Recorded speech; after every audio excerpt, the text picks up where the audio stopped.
Milenio 3, en la cadena SER, con Iker Jiménez. Y al punto de mover la comida, pues vi una mancha en el suelo y yo me creía que era una cara. Llamé a las vecinas y dijeron y fue una cara. Hicieron una excavación de 2,80 de hondo y salieron huesos humanos. Y estuvo aquí la policía investigando, se llevaron los huesos, analizados y decían que eran del siglo XII. Seguramente fue un cementerio en aquella época. Nadie en aquel pequeño pueblo de la serranía de Jaén intuía lo que iba a suceder durante la noche. Ocurrió el 23 de agosto de 1971. Hacía calor y en una casa de pastores, en la parte alta de Belmez de la Moraleda, comenzaba la pesadilla. Un rostro surgido de la nada, en lo más profundo del viejo fogón de la cocina, miraba fijamente a María Gómez Cámara. Era una cara tosca, oscura, de trazos gruesos, como si hubiese sido dibujada por un niño. Evidentemente, todo aquello tenía que ser una pesada broma.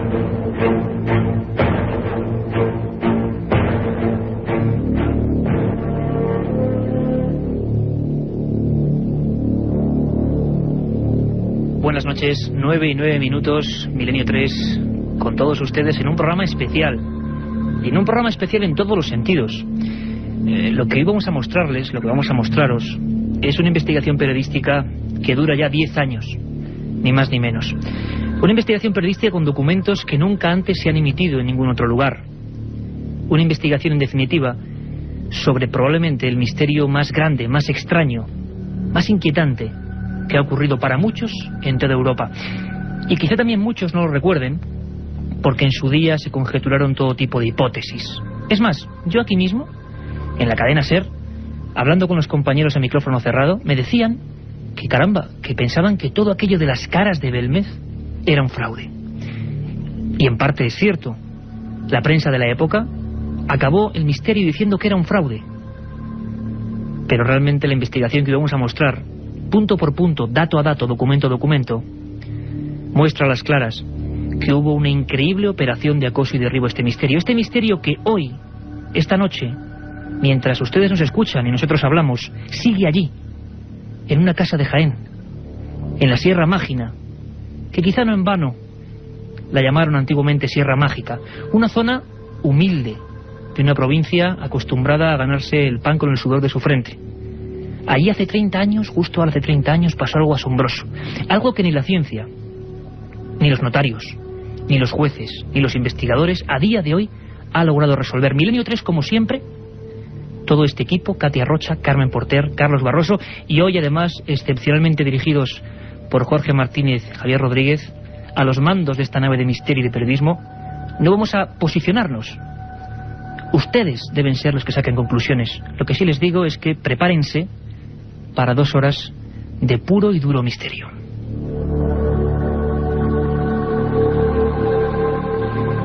A nivel ya más personal, tengo que deciros que empecé esta investigación como pasa el tiempo, hace 10 años.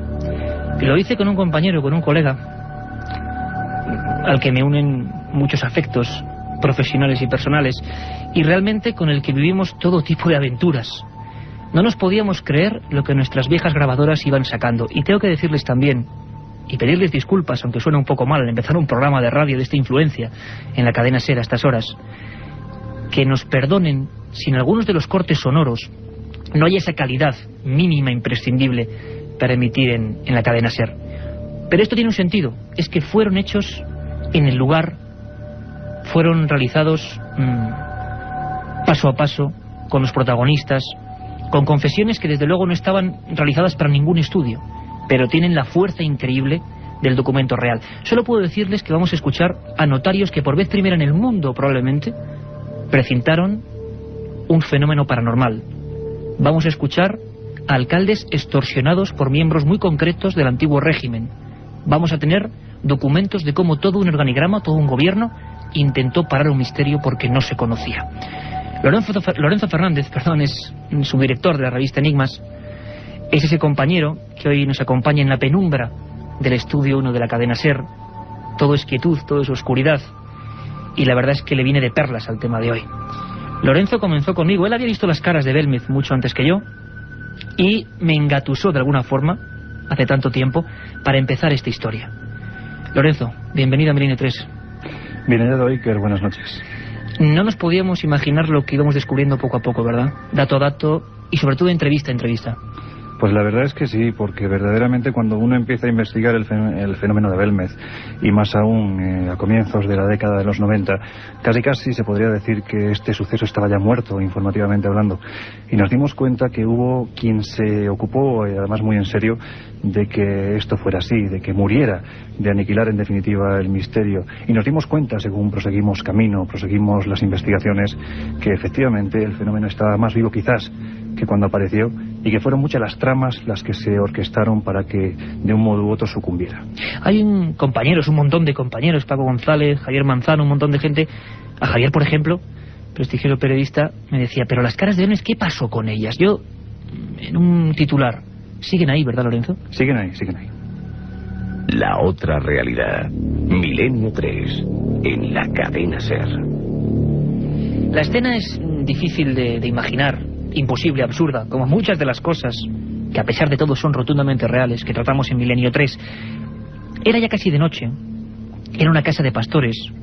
María Gómez Cámara, esposa de Juan Pereira Sánchez, estaba cocinando pimientos en un antiguo fogón, en un viejo fogón, a ras de suelo. Entonces, como lo hemos escuchado al empezar este programa, en ese documento tremendo, ve una mancha que con el paso del tiempo deja de ser tal y se convierte en el inicio de un enigma. Lorenzo, ese enigma, esa primera cara nadie la ha podido conocer, porque pasa algo, ¿no? Los vecinos llegan allí, se monta una escena impresionante porque todo el mundo sabía de la buena fe de esa gente, era el absurdo completo, 23 de agosto del año 71, y el hijo, si no recuerdo mal, de esta familia, decide picar esa cara. ¿Qué ocurre? Pues esa noche del 23 de agosto de 1971, cuando España aún se veía en blanco y negro y estos pueblos serranos de la Andalucía profunda disfrutaban únicamente de lo que eran las festividades que llegaban cada año, y en este caso también se estaba conmemorando en aquella fecha la festividad del Santo Señor de la Vida, el patrón del pueblo. En esta casa, como bien has comentado, surge un auténtico imposible, un absurdo, porque en ese suelo de cemento aparece un rostro. Ese rostro, evidentemente, en un primer instante, María Gómez Cámara piensa que puede tratarse de algún tipo de elemento que ha salido, el óleo, el aceite, que ha salido de la sartén y que ha figurado esa extraña mancha a modo de cara. Sin embargo, se da cuenta que conforme intenta borrarla, que conforme intenta limpiarla, aquello permanece allí. Empieza a asustarse, y yo creo que la escena tuvo que ser absolutamente dantesca, de ver cómo esta mujer, ya tarde de noche, sale a la calle y empieza pues casi entre gritos y aspavientos a llamar la atención de sus vecinos, porque hay un fantasma de piedra que se ha sentado en el cemento de su viejo fogón. Inmediatamente el revuelo es instantáneo, poco menos que la casa de María Gómez Cámara se está manifestando los espíritus, decían por aquel entonces. Y evidentemente yo creo que la primera reacción que puede tener cualquiera no es imaginarse que un fenómeno paranormal se ha sentado en su cocina, sino que es una mera casualidad. Claro. Una casualidad que inmediatamente fue destruida por Diego Pereira, el hijo de María y de Juan, y fue picada, fue, como te digo, destruida. Sin embargo, este fenómeno, pues yo no sé si ofendido por lo que se acababa de hacer, 10 días más tarde se volvió a manifestar. Y volvió a manifestarse exactamente el mismo rostro de la misma forma. De ese rostro sí que tenemos documentación gráfica. El gracejo popular andaluz lo llamó la pava, no sabemos tampoco por qué. Y como decía Carlos Barroso en esa introducción, era una especie de cara dibujada por un niño, es que parecía algo tosco, una especie de bigotes de aspecto semibizantino, una cara, no sé, compararla quizá con alguno de los más primitivos ejemplos del románico español. Parecía un Cristo, o parecía, según otros. Claro, hay que imagínense por favor, las gentes conjeturando, ¿no? Pensando qué es eso ahí a la luz de la lumbre prácticamente, y hablaban incluso de un hombre golpeado, ¿no? Del que salía sangre por los orificios nasales que estaban dibujados frontalmente. Este dato parece que es curioso porque todas las caras que empezaron a surgir entonces tenían ese mismo gesto. Los dos agujeros de la nariz, podemos decir así, vistos de manera frontal. Lo que ocurrirá será algo que nadie espera. Han salido unas caras y parece que poco a poco surgen otras, de trazos muy distintos. No es pintura, no es un añadido. Es como si a unos 3 o 4 milímetros de la capa del suelo, y esto Lorenzo y yo en más de 10 viajes a Belmez o 12 viajes a Belmez lo hemos visto y palpado con nuestras manos, así como millones de personas, y cuidado, cualquier persona que ahora pueda ir a Belmez de la Moraleda y muy cerquita del pueblo de Jódar puede verlo con sus propios ojos, a unos 3 o 4 milímetros aparece algo que sería como el cemento más oscuro, una mancha, pero no es pintura añadida. Parece que son rostros de niños que asombran y que parece que indican para muchos historiadores que algo muy extraño se ocultaba allí desde tiempo inmemorial.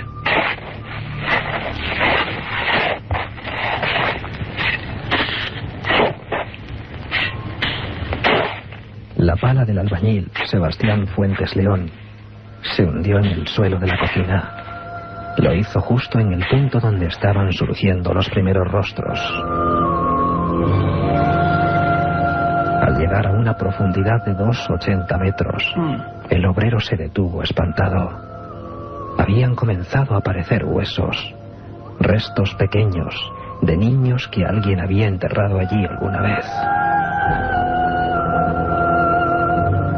El alcalde de Belmez de la Moraleda y la Guardia Civil suspendieron la excavación. Allí no había ni restos de pintura ni cualquier otro material que pudiese provocar el extraño efecto en la superficie de cemento. Allí solo había 6 sacos de huesos y ni una sola calavera.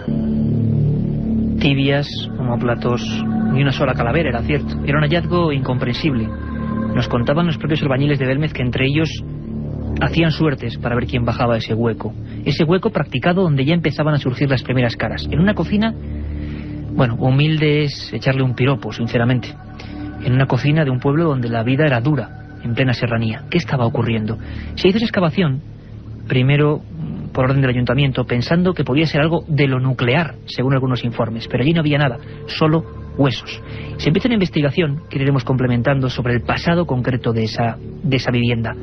Al parecer, desde el tiempo de los árabes había sido uno tras otro, hasta la época de los cristianos, primero una mezquita del siglo X, posteriormente en 1554 una antigua iglesia, y como siempre ocurría antes, los camposantos estaban anexos a la iglesia. Por lo tanto, tampoco era extraño que debajo de esa casa de pastores hubiera huesos. ¿Pero por qué de niños? El padre José María Pilón es una de las primeras personas que investiga. Hablamos de los años 70, una época también mágica para estos asuntos. Y se centra, vamos a escucharlo muy rápidamente, en uno de los aspectos, no de las caras, sino de esa mujer ya anciana, que de alguna forma parecía que tenía un hilo casi consanguíneo con sus propias caras, con sus teleplastias, como decían los expertos de la época. María, quizá nos esté escuchando, aposentada en su sillón, anciana pero firme, simplemente ha sido la testigo principal de toda esta historia.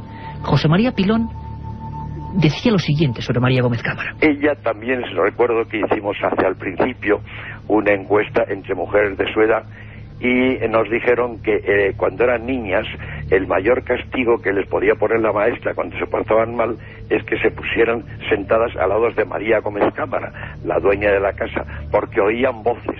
O sea que ella es una mujer con unas ciertas facultades inconscientes, ella no lo hace voluntariamente, pero que tiene unas ciertas facultades un poco extrañas dentro del mundo de lo paranormal. Ahora, para mí, fraude ninguno.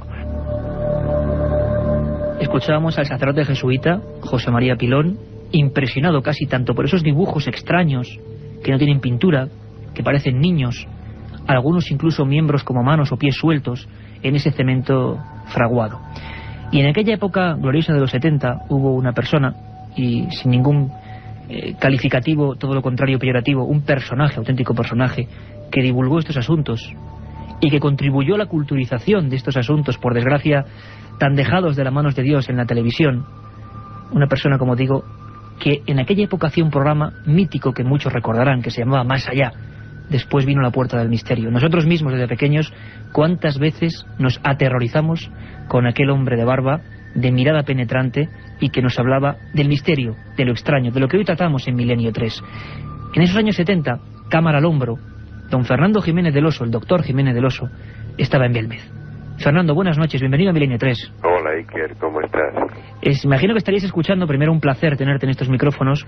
Gracias. Y la verdad es que a mí me gustaría, Fernando, que viajáramos un poquito en el tiempo ¿Qué te encontraste en aquella casa la primera vez que entras con tus cámaras? La primera vez que imagino que pensarías que aquello era un poco un sueño, una pesadilla, ¿no? Cuando pones el zoom de las cámaras y ves que eso sigue allí.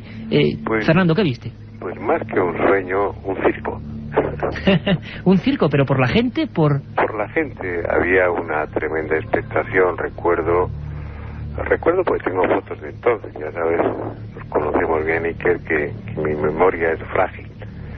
Pero pues recuerdo a Jordán Peña conmigo, a Joaquín Grau, eran colaboradores del programa, y recuerdo aquel viaje, y a Germán de Argumosa, que era entonces pues el que capitalizaba de alguna manera la investigación de las caras de Belmez. Y entonces estaba fresco todavía el sentimiento, la idea de que podía ser un fraude, de que, bueno, Jordán Peña era miembro de mi equipo, y sabes bien, como los oyentes, que Jordán Peña era uno de los que divulgaron la hipótesis de que era nitrato de plata. O que... Sí, habrá gente, Fernando, luego lo comentaremos, que dijo que eso era un fraude, y analizaremos por qué. Sí.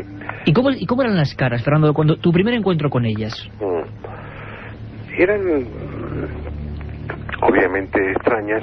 A mí algo que me ha llamado siempre la atención es su apariencia ingenua, como si estuvieran dibujadas o trazadas por alguien con conocimientos muy elementales de la anatomía o de la fisiología.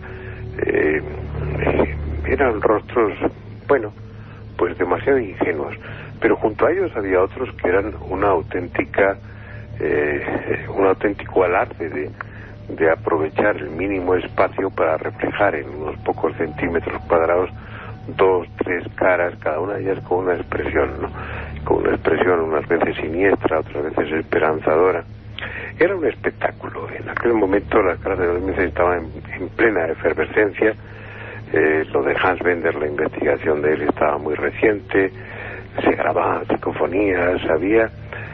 pues yo he hecho un ambiente de circo y en definitiva lo había, pero un circo no dando a esa palabra un carácter peyorativo, sino, bueno, había un show, había mucha... Hombre, os encontrabais, Fernando, ante el gran caso soñado, digamos, porque luego veremos que en esa casa han pasado muchas más cosas, ¿no?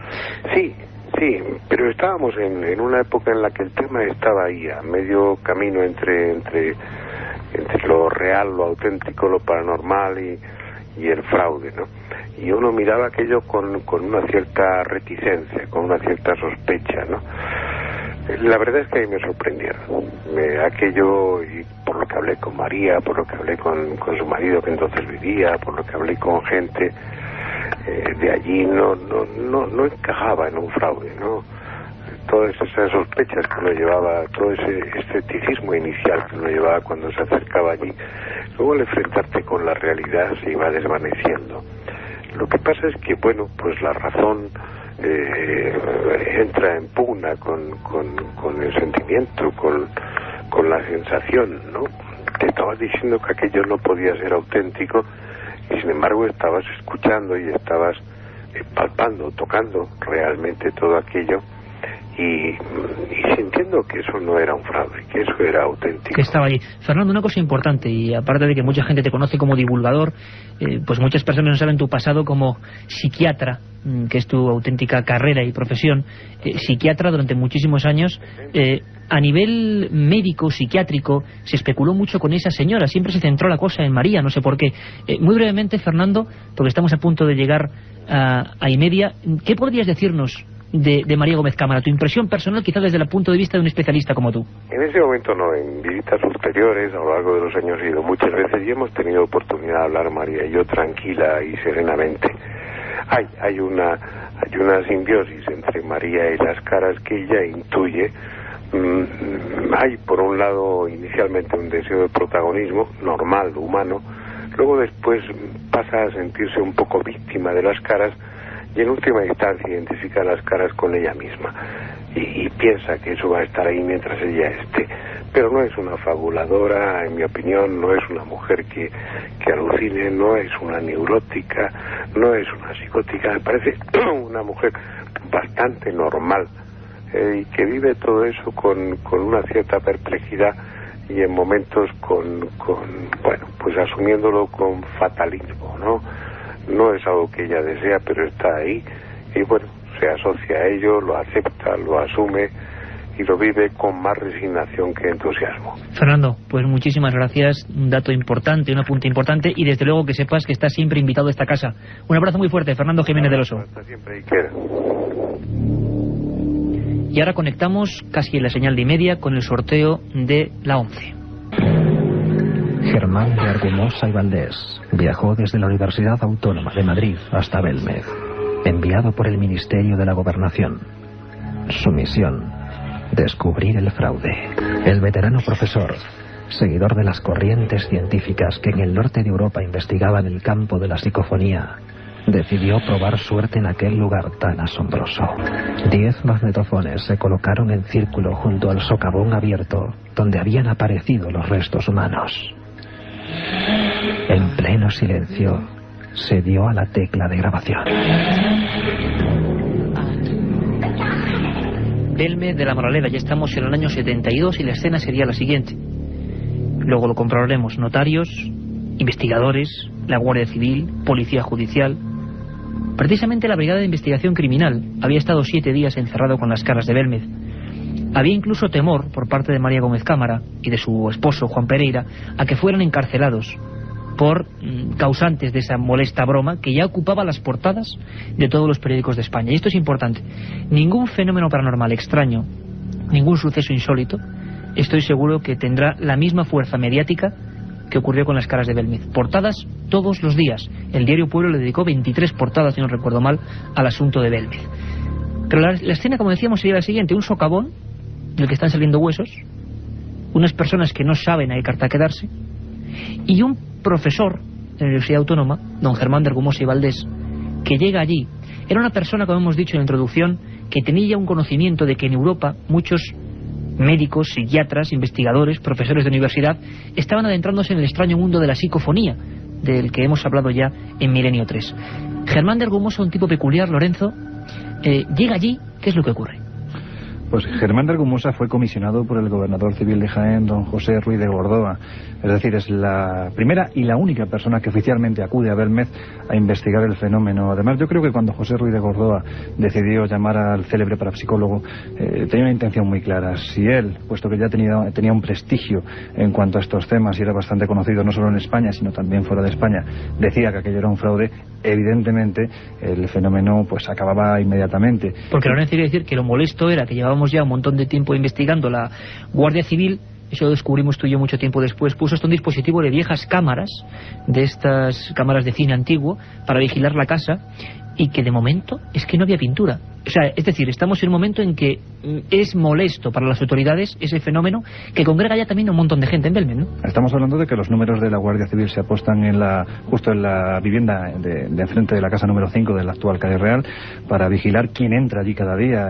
Lo que buscaban era precisamente intentar encontrar una persona en concreto que accediera a este hogar no solo una vez en un año, sino una vez cada semana o 2 veces a la semana, porque ahí podían intentar dilucidar si se trataba de una persona que directamente estaba pintando las caras. Sin embargo, esto, a pesar de que estuvieron casi 6 meses apostados en este lugar, pues no llegaron a descubrirlo jamás.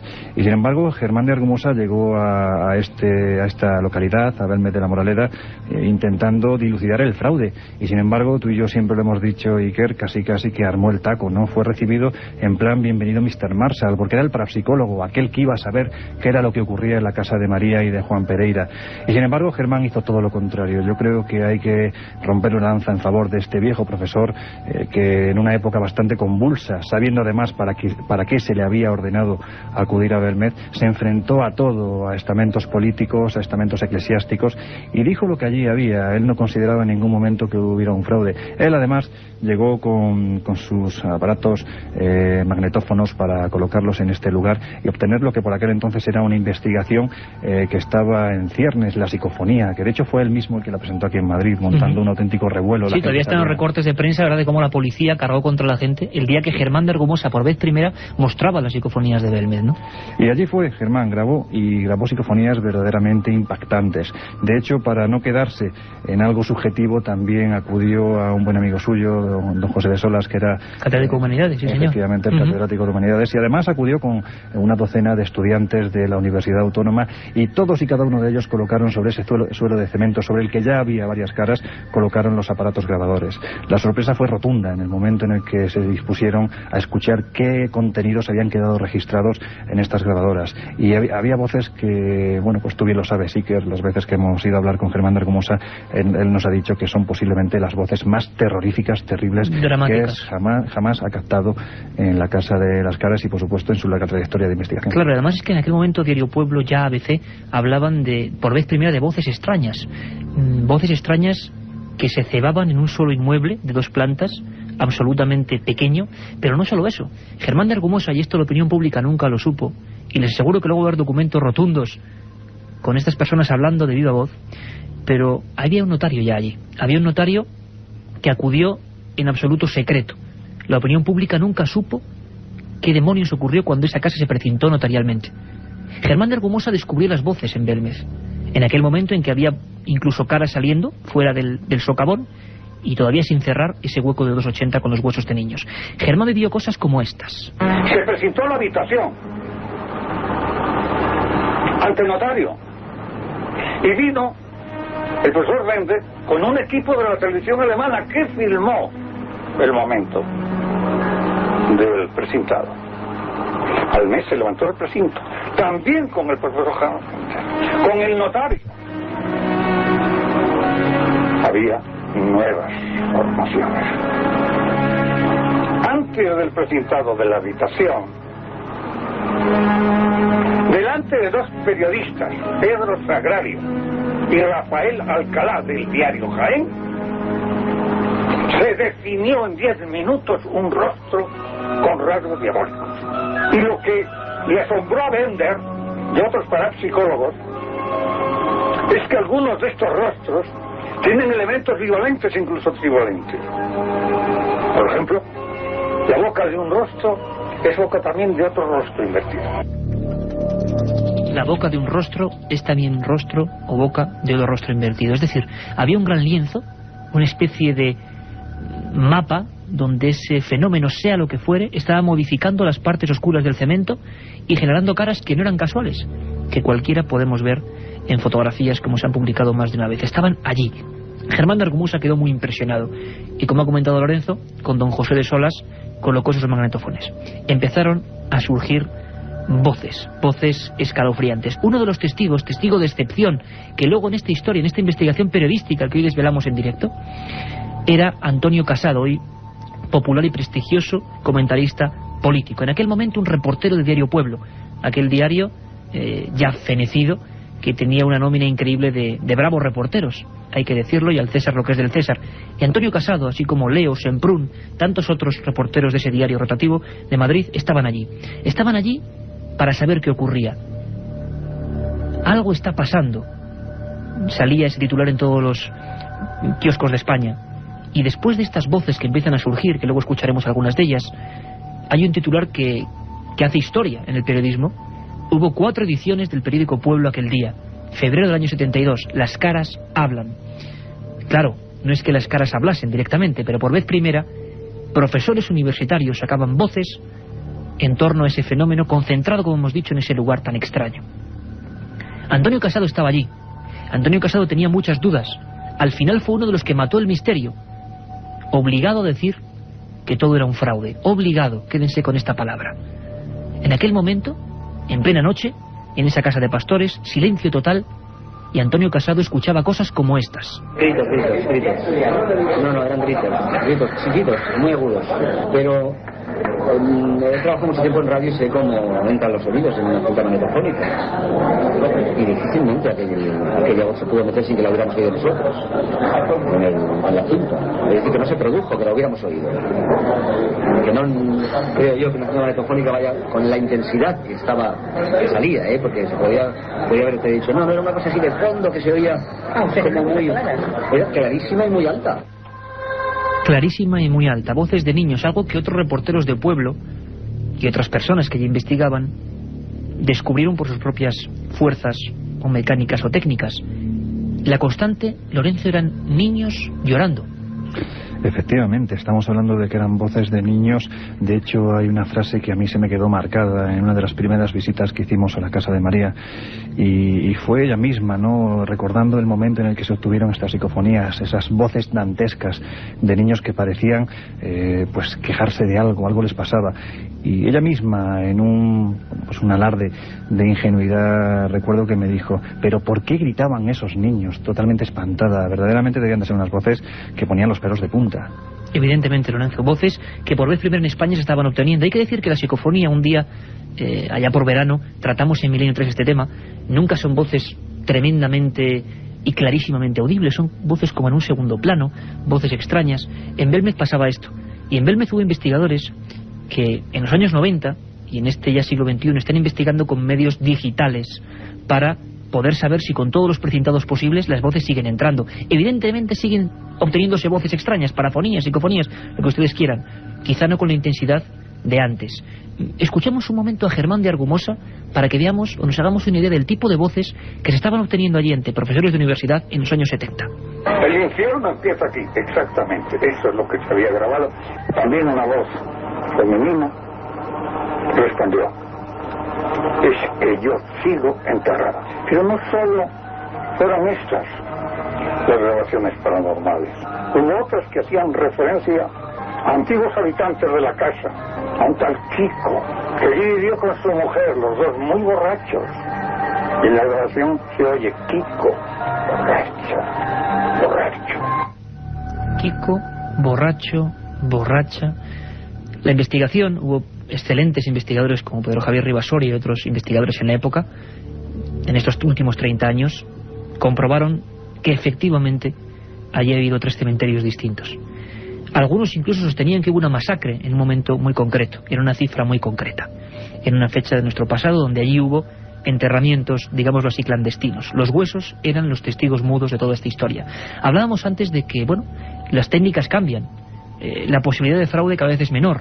Los ordenadores, la informática, el método digital permite acercarnos a ese campo de la psicofonía y ser quizá más escépticos, pero sigue habiendo voces. Pedro Amorós, técnico, ingeniero, superior en informática, es una persona que lleva pues un montón de años dedicado a la investigación de este mundo que le apasiona y dedicado con un equipo técnico que creo que pocas personas del mundo pueden tener. Don Pedro Amorós, buenas noches. Hola Iker, buenas noches Lorenzo. Bienvenido, hola, bienvenido a Milenio 3. Pues es un placer estar aquí en este programa vuestro, porque realmente he de reconocer que pocos programas hay de esta calidad, así que enhorabuena porque os lo habéis ganado. Pedro, escuchábamos a Germán de Argumosa, estábamos haciendo un largo recorrido por la historia auténtica de terror, de misterio todavía sin resolver en España, sí. Y tú has grabado voces en esa situación, en esa casa muchas veces. A mí me gustaría, antes de analizar, que escucháramos, pues, como simple dato, una de ellas. No es una voz, bueno, no espectacular o no espectacular, las psicofonías son lo que son, con todos los medios, con el rigor, aquí poniendo desde luego la mano en el fuego, rigor tecnológico de Pedro Amorós. Una noche se pone a grabar pues una psicofonía con unos medios muy distintos a los viejos magnetofones de los años 70, y de repente aparecen nombres como este que vamos a escuchar. Son palabras casi metálicas, repentinas, en un lugar donde no se puede escuchar nada o no se ha escuchado nada. Un nombre que es Ángela. Vamos a escucharlo.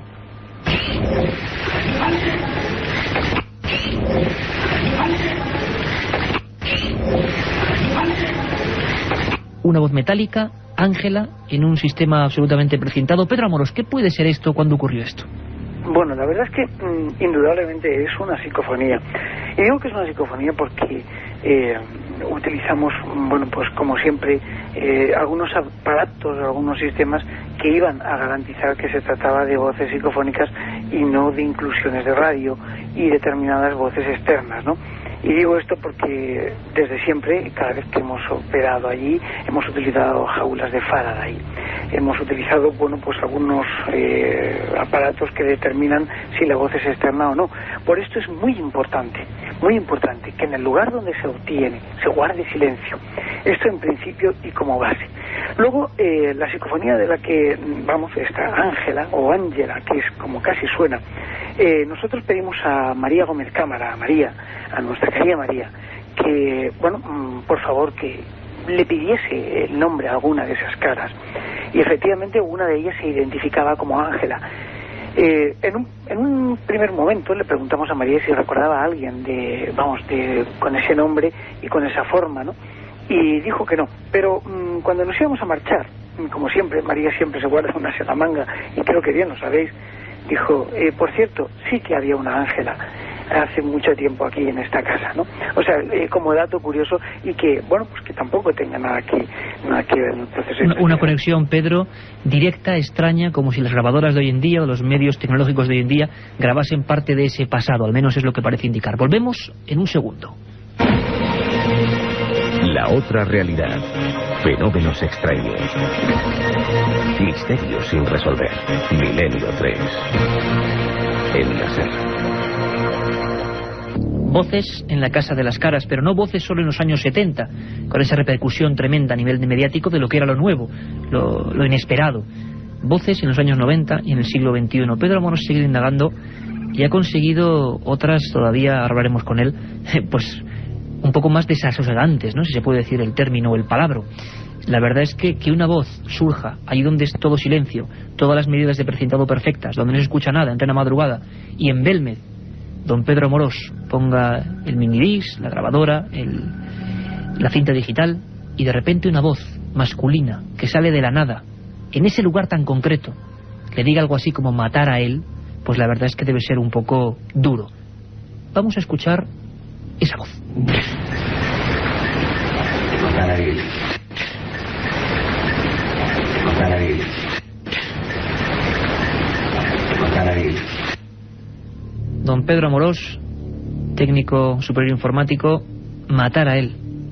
La verdad es que fue impresionante, Iker. Fue impresionante porque además cuando tuvimos la grabación nos quedamos todo de piedra, incluso la propia María, por la profundidad de la voz, por la fuerza y además por la presencia. Sabemos que las psicofonías casi siempre se obtienen en un segundo plano, como bien apuntadas, casi siempre se obtienen en el ruido de fondo de las grabaciones, pero nos impresionó sobre todo de una manera especial esta grabación, porque está hecha en primera persona, parece que está ahí, parece que, bueno, pues que se muestra allí con nosotros. Habíamos varios miembros de la Sociedad Española de Investigaciones Parapsicológicas y, bueno, allí, bueno, pues se demostraba algo raro, ¿no? Nos quedamos todos helados cuando escuchamos esta voz, matar a él. ¿Y a quién iban a matar? La pregunta era obvia, ¿quién era, ¿no?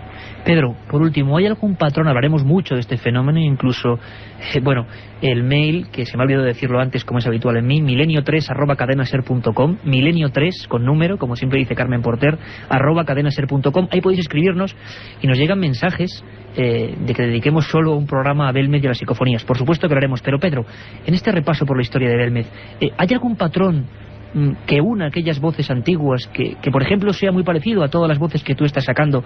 ¿Hay algo que sugieren esas voces? ¿Tienen algún tipo común? ¿Tienen algún tipo de tono específico? ¿Son diferentes a los otros lugares? Bueno, yo he observado en todos estos años de investigación, desde prácticamente los años 90, que las voces han ido cambiando. Y han ido cambiando conforme han ido cambiando incluso las caras. Sabemos, y en la Sociedad Española de Investigaciones Parapsicológicas tenemos una investigación elaborada en curso que comprende el tema de las teleplasias y de las psicofonías. Y en todos estos años de investigación ha habido cambios. Ha habido cambios en las caras y ha habido cambios en las voces.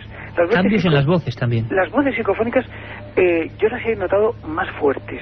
En esta última jornada de investigaciones hecha realmente hace, el fin de semana pasado, durante toda la semana pasada, la verdad es que fue impresionante, sobre todo una psicofonía de la que evidentemente te daré copia para que tú la escuches, en la que se puede denotar perfectamente el tono y el timbre de la voz. Y bueno, respondía claramente a una pregunta. La pregunta era muy concreta: ¿cuál es el origen de las caras? La respuesta fue impresionante porque los que allí estábamos, David Sentinella, Pedro Fernández y un servidor, nos quedamos helados, y María, por supuesto, cuando una voz dijo: tu voz, precisamente, tu voz. Tu voz. Esta fue, pero además con una claridad impresionante. Tendremos su psicofonía don Pedro Amorós, presidente del SEIP, Sociedad Española de Investigaciones Parapsicológicas, técnico informático superior, y la verdad es que será un placer analizarlas aquí con toda esa primicia y desde luego animarte en tu labor, porque el filtrado, el análisis informático hoy en día de una voz es un tema complicadísimo que requiere muchas horas, pero gracias a esa gente como Pedro Amorós avanzamos en el misterio. Un fuerte abrazo, Pedro. Gracias y un abrazo para ti y para todos vosotros. Amanecía 1972 y la Brigada de Investigación Criminal sabía positivamente que no había rastros de pintura o disolvente en las más de 12 caras aparecidas en Belmez de la Moraleda. La Iglesia comenzó a inquietarse. El obispo de Jaén, Miguel Peinado, inició su particular acoso y derribo del misterio. Las presiones sobre el alcalde, Manuel Rodríguez Rivas, no hicieron efecto. Las personas del pueblo sabían que allí no había fraude y se resistieron a mentir. Pero la maquinaria de la llamada Operación Tridente ya estaba en marcha e iba a sepultar ante toda España la credibilidad del misterio. Se acabó el misterio. Así amaneció un 24 de febrero de 1972 el periódico Pueblo y todos los periódicos bastante afines, por lógica, al régimen de la época. Algo había ocurrido. Todos los que defendían la veracidad de las caras, todos los que decían que ahí no había ni trampa ni cartón, de repente decían se acabó el misterio. Y yo les hablaba al empezar este programa de una investigación personal que junto a Lorenzo Fernández, su director de la revista Enigmas, empezamos ya en el año 90, parece mentira. Nos sorprendían mucho las caras, nos sorprendía que siguiesen allí, que si toda España creía que eso era un fraude, ¿por qué en un pueblo de Jaén, en la Sierra Mágina, sigue habiendo esos rostros de piedra? ¿Por qué? Y nos pusimos a investigar, pero sobre todo a investigar el otro lado de las caras.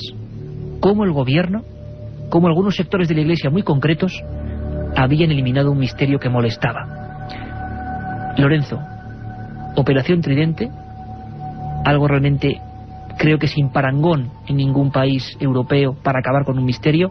Oficialmente la gente piensa que se ha acabado el tema de Belmez, que es sales de plata, ¿no?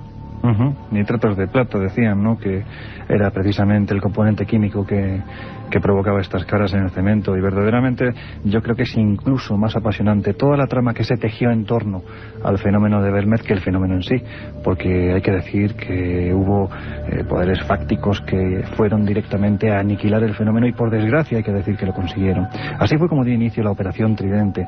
En primer lugar, evidentemente, si había alguien que no podía consentir que aquello surgiera de la nada, se manifestara, y que para unos fuera poco menos que la aparición del mismísimo diablo, y para otros un auténtico templo lo imposible, un templo de peregrinación donde se manifestaba lo divino, estos eran la Iglesia. Había más gente en la casa de María que en la iglesia del pueblo.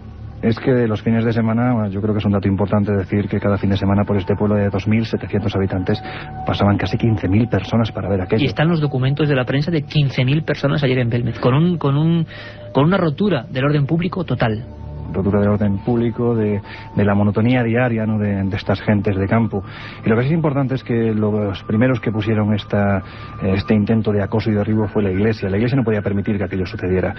Y fue precisamente el máximo mandatario de la Iglesia en Jaén, el señor Miguel Peinado, al que sus feligreses, de una forma, pues con ese gracejo andaluz, conocían como el repeinado, el que llamó al párroco del pueblo con un nombre no menos cantarín, don Antonio Molina, para decirle que había que finalizar con aquello cuanto antes. No se podía permitir que una estafa de ese calibre continuar adelante. Y efectivamente Antonio Molina, a todo aquel que se acercaba, ya fuera investigador, ya fuera curioso, ya fuera un auténtico apasionado, le decía que aquello era un fraude, que era una broma entre vecinas, que se había orquestado de una forma pues muy simple, muy inocente, pero que evidentemente una vez que se había puesto en marcha no se había podido parar. Esto cayó en auténtico saco roto porque nadie le hizo caso. El cometido de Antonio Molina era acabar con el fenómeno y sin embargo no lo consiguió. De esta forma se puso en marcha la segunda punta de este tridente. Y sobre todo un ataque fuerte al propio alcalde del pueblo, ¿no? Sí, claro, hay que decir que el más presionado en su momento fue precisamente don Manuel Rodríguez Rivas, el alcalde del pueblo, que contra viento y marea defendió la paranormalidad del suceso, aún siendo totalmente acosado por don Miguel Peinado, que le decía que aquello había que pararlo cuanto antes, no había lugar para un detalle importante, Lorenzo, y yo vuelvo a pedir esas disculpas, que yo creo que podrán ser aceptadas. Estas grabaciones que estamos poniendo, muchas de ellas, muchas no han salido nunca a la luz, son realizadas grabador en Ristre, haciendo la investigación, tanto de Lorenzo como mía, y 25 años después, Miguel Rodríguez Rivas, alcalde de Belmez, hablaba. Vamos a escucharle, hay que decir que puede ser difícil la audición, nos lo decía 25 años después, cómo ese obispo y cómo se le llevan a Madrid en un coche negro a ver ni más ni menos que a don Tomás Garicano Goñi, ministro del Interior, que le dijo que acababa con las caras, o ese ministro acababa con ese alcalde. Así sucedió. Vamos a escucharlo como aperitivo para la segunda hora. ¿En alguna ocasión, don Manuel, usted se ha sentido presionado en aquella época para tomar alguna determinación? No sé. Yo, el que más me presionaba era el obispo. ¿El obispo?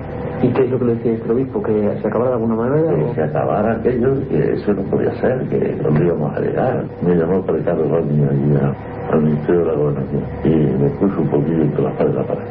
O sea, que le acusaban a usted como... Vamos, como... Vamos, el gobierno aquí no iba a echar mano, pues echaban al alcalde, echaban a mí. Yo ni he montado nada, ni sé nada de nada. Eso el teléfono está allí y que lo averigüe el que sepa de esto, porque yo de esto ni entiendo ni veo ni sé ni... ¿Y el propio ministro le llamó a usted? ¿Y usted fue a Madrid a verlo? ¿Y cómo fue la conversación? ¿Qué fue lo que...? Pues nada, para decirme que sabe de cortarlo y tal. Y yo no puedo cortar. Yo no puedo decir a la gente que no vaya a mi pueblo. ¿Y qué fue lo que dijo él cuando usted le dijo eso? Que me iba a enterar. Que me va a enterar. Te vas a enterar, y lo decía ni más ni menos que don Tomás Garicano Goñi, lo que hoy sería el ministro de Interior, a un alcalde de pueblo al que se llevan un día de febrero del 72 y le hacen declarar. Manuel Rodríguez Rivas, ese alcalde valiente, no se cayó y dijo que el fenómeno estaba ahí y que, bueno, que lo analizase quien quisiese, pero nadie sabía qué fraude había ahí. En la segunda hora de este Milenio 3 vamos a tener documentos excepcionales, esas actas de encarcelamiento a esa gente, actas notariales y pruebas directas de cómo, por desgracia quizás, el gobierno de la época mató un misterio. Hoy en Milenio 3, en la cadena SER para toda España y para todo el mundo, estamos haciendo justicia con las caras de Belmez. Milenio 3, programa especial sobre las caras de Belmez. Unos rostros surgidos el 23 de agosto del año 71. Unas efigies, unas caras, unas faces que sorprenden, primero, como es lógico, a los habitantes de esa pequeña casa, la número 5 de la antigua calle Rodríguez Acosta, de calle Real de Belmez de la Moraleda en Jaén, y que posteriormente serán un reto para la ciencia, para la investigación e incluso, por qué no decirlo, para las fuerzas de seguridad del Estado. Voces extrañas, huesos debajo del suelo, caras y rostros que parecen pintados por niños o por infantes que de repente dejan ahí su garabato de una tremenda expresividad. En definitiva, un misterio que nadie comprende, que nadie controla, un misterio que es, como hemos dicho, un desafío a la lógica. Y en Belmez empezó a gestarse lo que se llamó Operación Tridente, una maniobra de acoso y derribo única en la historia, y en ella nos vamos a centrar con documentos exclusivos. Un alcalde extorsionado, obligado a marchar a Madrid, donde le dicen que se juega el puesto si no hace un comunicado general diciendo que eso es un fraude. Lo decía don Tomás Garicano Goñi. Pero hablamos de más cosas. Hablamos de documentos que, vistos con la óptica democrática de hoy, ponen los pelos de punta.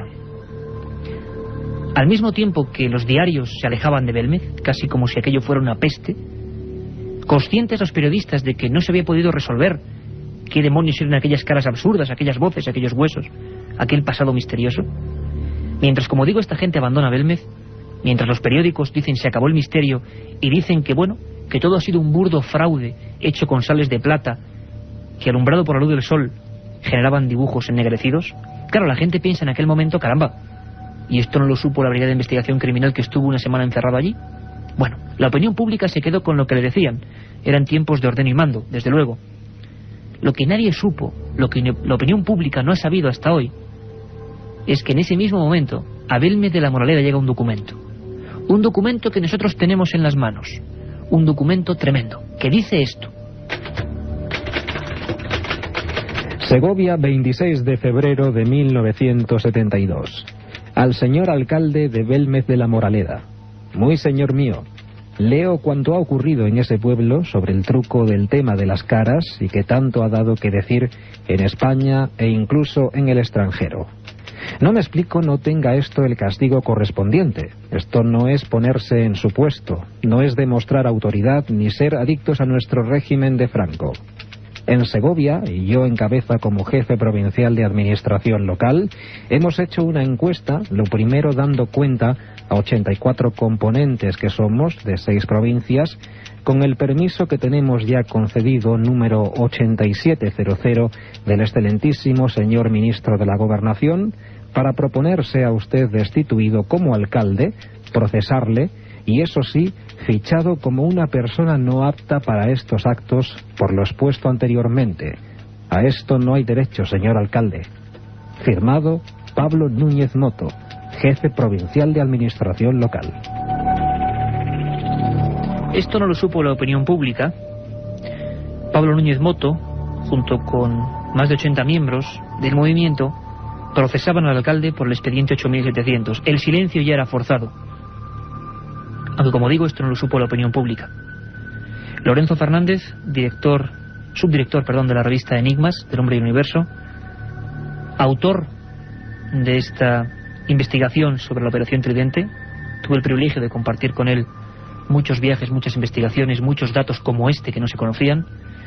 Lorenzo, Operación Tridente, expedientes que llegan al alcalde y silencio forzado. ¿Qué pasa en ese momento en Belme de la Moralera? Esa carta, que fue fechada el 26 de febrero del año 1972, llegó a Belmez, concretamente al despacho de la alcaldía, dirigida a Manuel Rodríguez Rivas, su alcalde, y llegó 4 días después de que el diario Pueblo embistiera directamente contra el fenómeno, cuando ya dicen se acabó el fenómeno, esto es un auténtico fraude. Justo también cuando se estaba ya lanzando esa segunda ondanada contra el fenómeno de Belmez, esa segunda punta del tridente, que iba comandada por un siniestro personaje, José Luis Jordán Peña. Este psicólogo industrial llegó a Belmez comandando una supuesta comisión que provenía del Ministerio de la Gobernación, lo que hoy sería el Ministerio del Interior. Y además llegó con una idea muy clara: allí había fraude. Jordán Peña llegó, hizo sus procesos de análisis extraños. Nosotros tuvimos la oportunidad de conversar con él durante muchísimo tiempo, en el año 90, y él nos intentó, de un modo u otro, convencer de que cuando llegó a Belmez lo primero que hizo fue ponerse en contacto con el párroco del pueblo, don Antonio Molina, el que inmediatamente le insistió en que aquello era un fraude, aquello era, como habíamos dicho anteriormente, una broma entre vecinas. Pero además él afirma y asegura rotundamente que realizó una serie de procesos de analítica directamente sobre la segunda cara que apareció en ese suelo, en ese fogón de leña, concretamente la que se conoce como la pava. A mí me resulta curioso ver cómo alguien puede llegar a mentir con tanto descaro, más aún cuando esos procesos de analítica directa jamás existieron. ¿Por qué? Porque la cara, en el momento en el que fue arrancada de ese suelo de cemento, fue empotrada a la derecha del fogón detrás de una urna de cristal. Y esa urna de cristal nunca se ha retirado en 31 años que lleva vivo el fenómeno. ¿Y esa cara sigue allí? Esa cara sigue allí, deformándose además, ¿no? Incluso hay investigadores, yo sinceramente es un punto que dudo un tanto, pero hay investigadores que afirman, comparando una serie de fotografías a lo largo de estos años, sobre todo de los últimos 12 años, que afirman que la cara ha intentado desplazarse de ese lugar donde está empotrada actualmente hacia lo que sería su derecha, exactamente hacia el lugar donde nació el fogón de leña. También incluso hay quien afirma que la expresión del rostro incluso ha cambiado, pero es algo puramente lógico. Cualquier químico podría explicarlo diciendo que al estar detrás de un cristal, evidentemente ahí no hay oxígeno, por lo tanto el cemento se acaba corrompiendo, se acaba deshaciendo. Pero lógicamente, y además hay procesos, como tú dices, habituales. Hay una gran bomba, porque están pasando cosas en Belmez ahora mismo, vamos a informar de ellas, y de procesos científicos de nuevo sobre las caras cuando todo el mundo las tenía olvidadas. Pero la verdad es que en aquel momento España entera piensa que es un fraude. Es más, yo lo comentaba antes, los compañeros de la SER se acordaban de aquella historia en los 71-72, pero aquello quedó como un fraude. Bien, el periódico Pueblo fue el principal instigador de la historia, fue el principal organismo que hablaba de que eso era verdad y de repente un día era mentira. Yo tuve la oportunidad de hablar con Antonio Casado, que era quien firmaba aquel reportaje de Se acabó el misterio. Y hay una fotografía que yo guardo con cierto cariño, tremenda, que es él mirando su reportaje. Un reportaje que hizo creer a toda España, que fue reproducido por agencias y demás, que todo era un fraude. Pues bien, ante las pruebas que luego vamos a ir soltando aquí, en este programa de Milenio 3 especial, que yo le puse sobre la mesa, con mis dudas, Antonio Casado tuvo que comentarme la verdad, la otra verdad que no había salido a nivel popular. Y es que todo partía de una orden que venía del director de aquel periódico, Emilio Romero, a su vez aconsejado por el ministro de Gobernación, que a su vez era aconsejado directamente por el jefe del Estado. Es más, tenemos documentos de que la esposa, Carmen Polo de Franco, estuvo en Belmez investigando para ver si esas caras tenían algo que ver con santos, tenían algo que ver con el apartaje del mundo mariano. Evidentemente lo que había en Belmez no eran santos, eran niños, eran piernas, eran brazos, eran rostros de un mundo violento y dramático que además, y luego hablaremos de ello, Lorenzo, parece que muchos Decían que tenía, pues bueno, un hilo conductor con el pasado de allí, que incluso muchos decían que pudo ser en el siglo XIX un prostíbulo. Bueno, Antonio Casado, cara a cara, me hizo esta confesión, punto por punto, cómo se le obligó, entre comillas, a mentir. Se decide pararlo, y lo decide pues quien puede hacerlo. Y vino una orden de arriba, del ministro de la Gobernación, en su caso sería, y tampoco quiero dramatizar, muchas veces no haría falta dar órdenes, ¿no? Es decir, una simple sugerencia, una llamada telefónica, el director del periódico diciendo, esto hay que pararlo, que esto se va a complicar y tal, y el otro día, pues sí, pues tiene razón. Pues nada, un día me llama Emilio Romero a su despacho y me dice, oye Antonio, esto informativamente está muy bien y periodísticamente hemos dado un pelotazo, pero hay que pararlo, hay que pararlo porque es que se ha convertido ya en un problema de orden público y a ver cómo lo hacemos, ¿no? Y entonces yo le dije, pues hombre, yo tengo explicaciones o argumentación para lo uno y para lo otro, para defender que ha sido un fraude y para defender que ha sido un fenómeno inexplicable, parapsicológico o sobrenatural. Al decidir eso y optar por lo tanto por la explicación de que aquello era un fraude, yo lo que hice fue sacar todas las pruebas que teníamos del fenómeno químico que se producía allí sobre la cocina de las Caras de Belmez. La otra realidad. Milenio 3. En la cadena SER.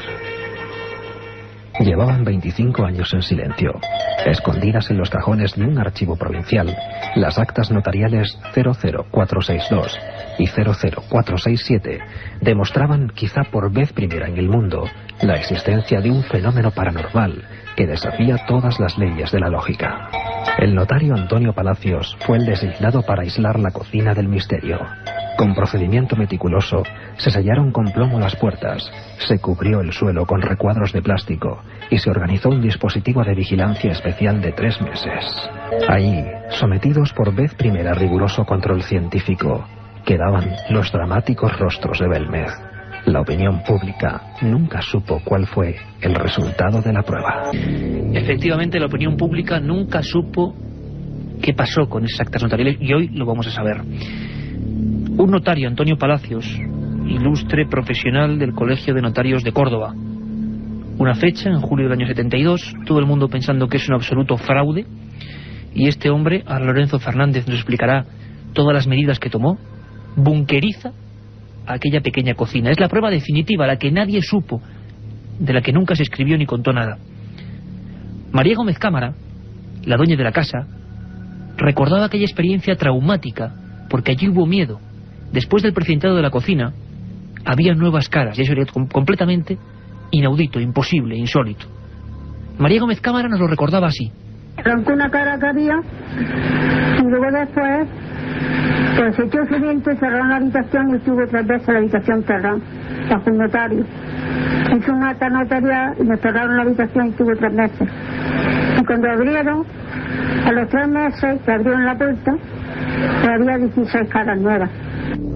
16 caras nuevas dentro de ese precinto absolutamente fidedigno. Hubo 3 notarios realmente, pero el encabezador de esa comisión que no se dio al nivel público, a la opinión pública, era Antonio Palacios Luque.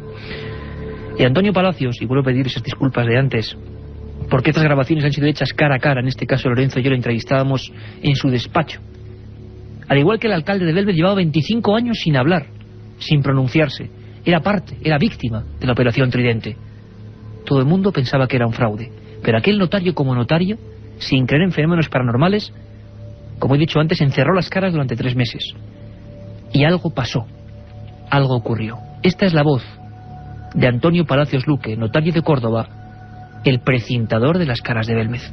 Aquella cocina que yo clausuré se desclausuró. Lo cierto y verdad es que entre la figura precedente y las posteriores había ido variación. Y en la segunda cocina empezaron a salir caras. Pero vamos, pero caras significativas. Pero lo cierto y verdad es que yo no conozco una técnica de pintura que pueda originar la figura que yo parecía. Señores, yo A mí me parece que ahí no hubo manipulación. Antonio Palacios, para él no hubo manipulación y después de 3 meses había nuevas caras. Lorenzo, tú y yo tenemos aquí encima de la mesa esas actas notariales históricas. Fue un auténtico búnker, fue imposible de modificar aquello, de falsificarlo, ¿no?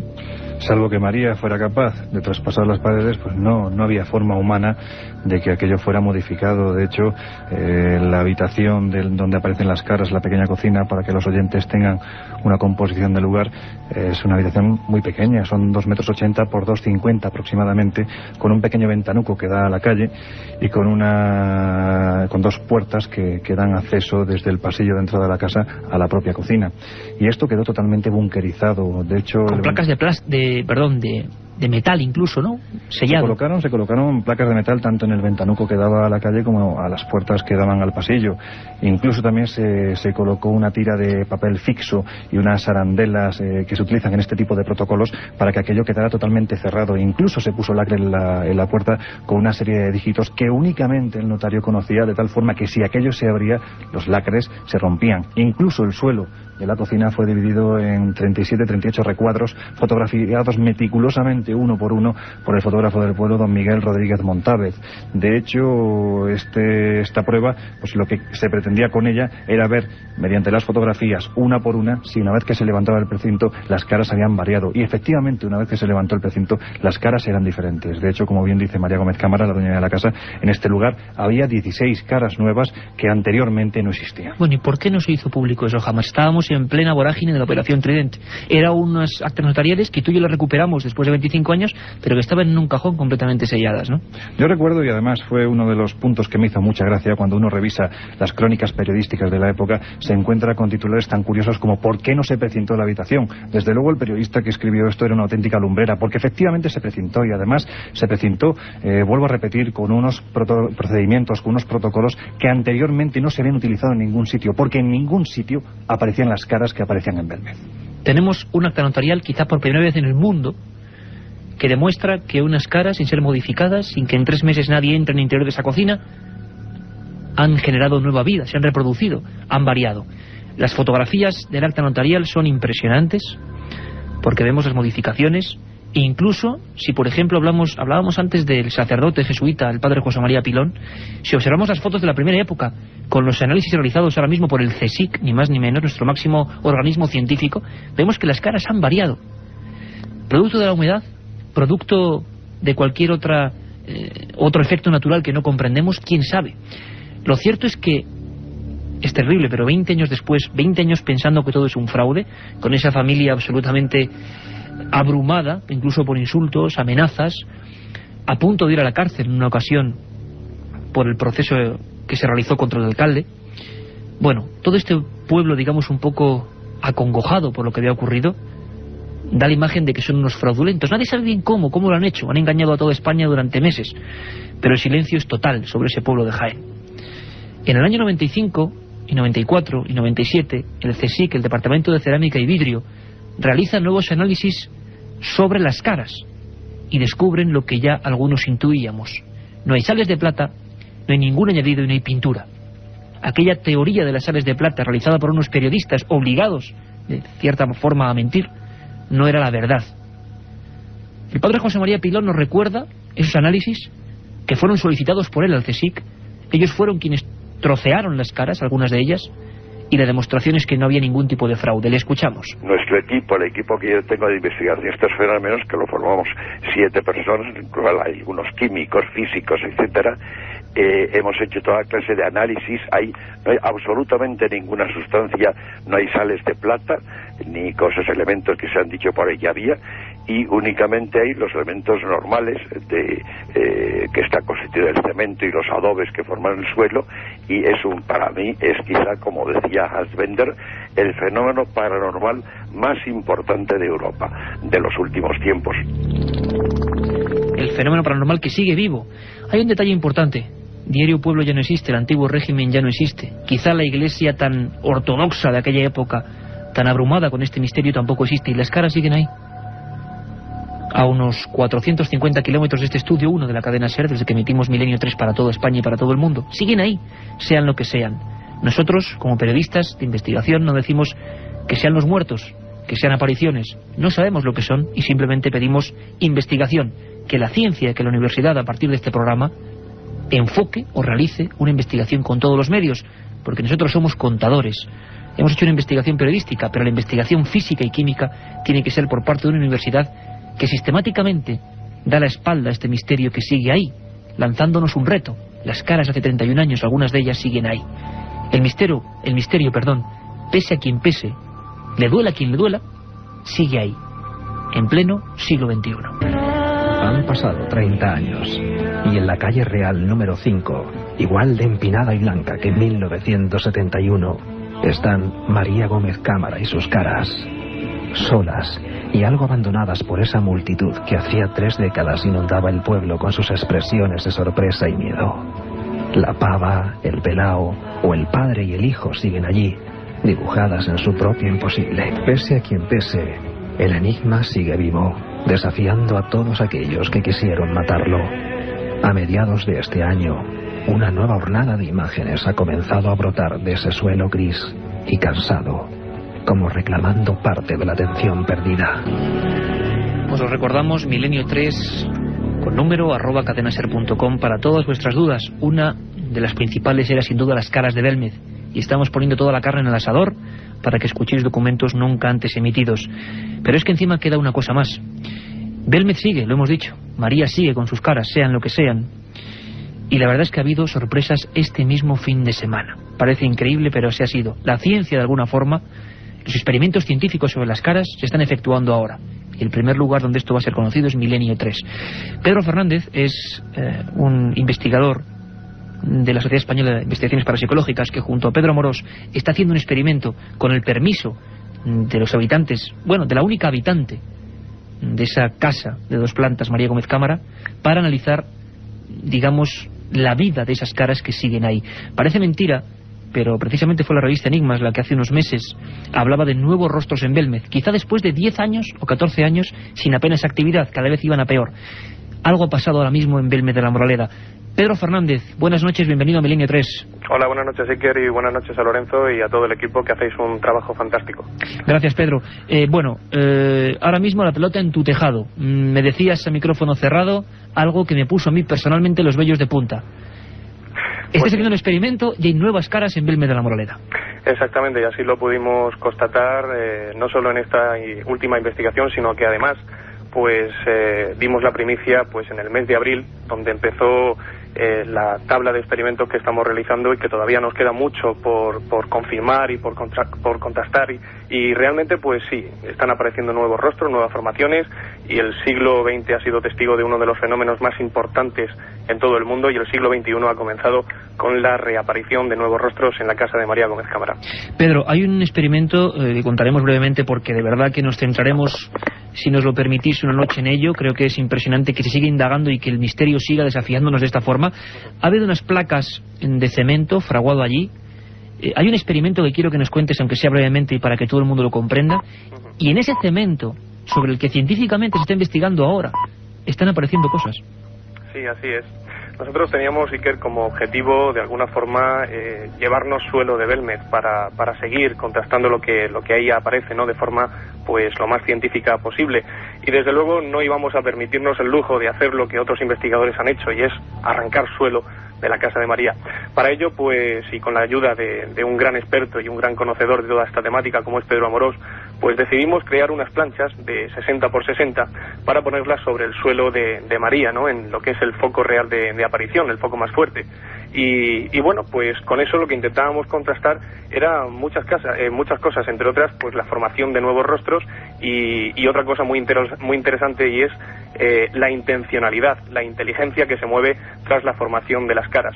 Por ello ideamos esas planchas de 60 por 60, y luego hicimos también unas pequeñas placas de aproximadamente unos 10-15 centímetros de diámetro para comprobar que realmente podría pasar lo que pasó, y es que se han formado caras grandes en las placas grandes y caras pequeñas en las planchas pequeñas. Tremendo. Tanto, ¿Cómo son esas caras, Pedro? Claro, Porque me estás dejando un poco enmudecido ahora mismo, pues imagino que a muchos cientos de miles de personas que pensaban que esto ya no existía, ¿no? Claro, claro. Es cierto que desde hace muchos años pues nadie de alguna forma pues apostaba que el fenómeno podría volver a reproducirse, y desde luego que la primera sorpresa ha sido para nosotros mismos.